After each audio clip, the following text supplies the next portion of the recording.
So I don't know about you, but so often in our homes, I have seen cushions, whether it is outside cushions or couch cushions in some way, shape, or form, cushions or pillows.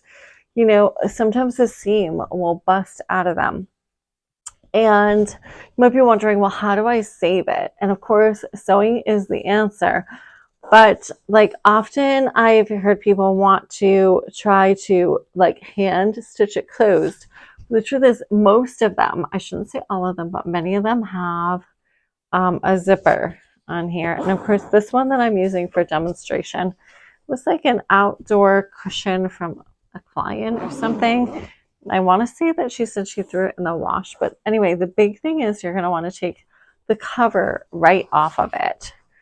And sometimes there are these other pieces of foam or padding that were a part of the original cushion. So we're just going to try and leave them intact.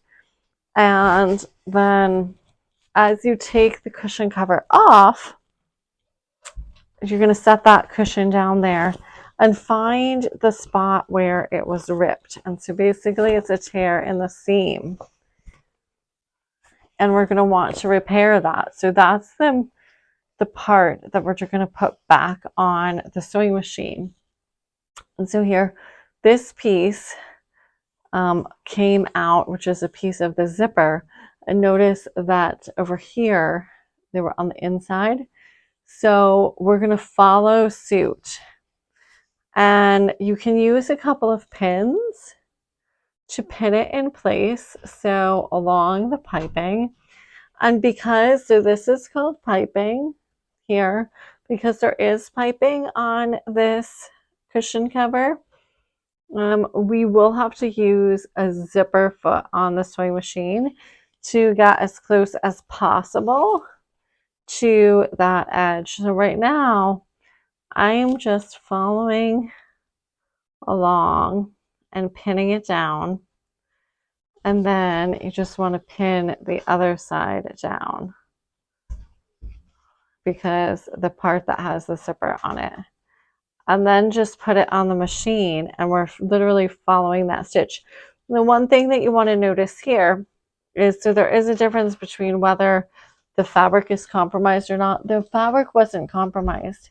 It was literally just the stitching that comes out. And that's one of the things that we run into, more and more with the mass manufacturing. Things aren't made stateside, and so they're being made for cheaper and cheaper labor. And so that is one of the reasons why frequently seams are coming apart, because they're just not made well. So right now I'm just working on putting a zipper foot on my machine. So for my industrial machine, it looks like this. Depending on the style machine that you have, they might look a little bit different, but you're going to want to put that zipper foot on the machine.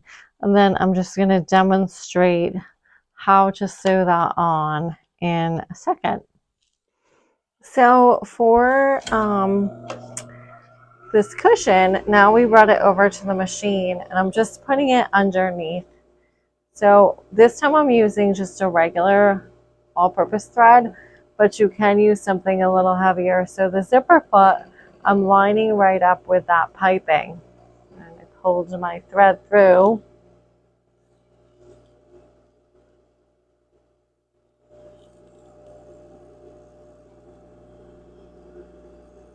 There we go.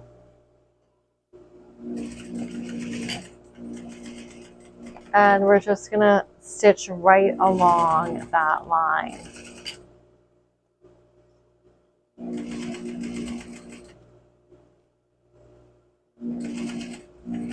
There we go. We're almost done.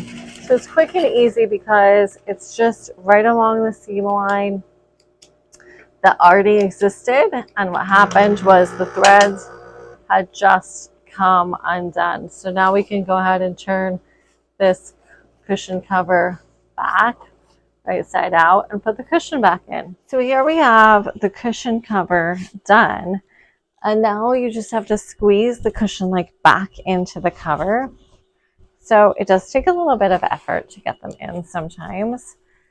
But remember, the foam is malleable, so you can really squeeze it and it will go back into the cover.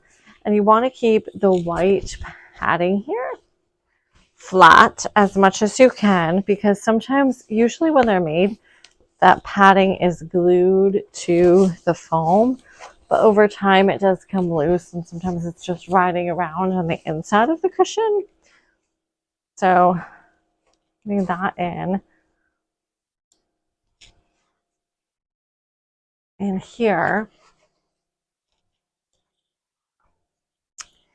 And so then on this side, we're really just continuing to push that in. And then you can go ahead and zip it right up.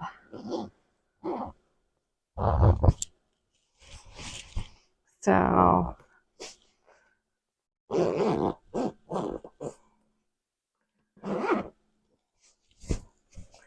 now the cushion is all back together again. And rather than hand stitch, look how easy that was. I mean, you could do this hand stitching, but you would always want to do it from the inside, not try and do it from the outside with the cushion still in it, because you'll never be able to pull it all together.